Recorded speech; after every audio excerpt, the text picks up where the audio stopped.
Hi, welcome back guys. Today we are talking about how to make spark lines for your data in Excel.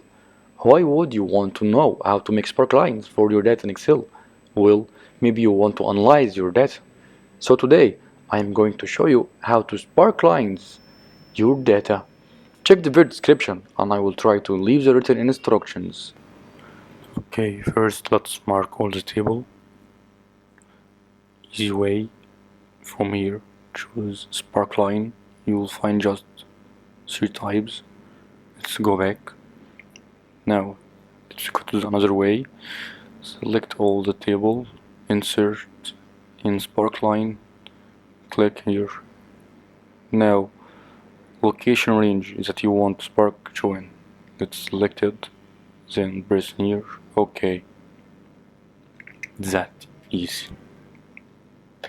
There you go. If you want to know how to make spark lines for your data in Excel, that's the easiest way I know how. If you know another way to make spark lines, leave a comment below. Be sure to subscribe for more videos.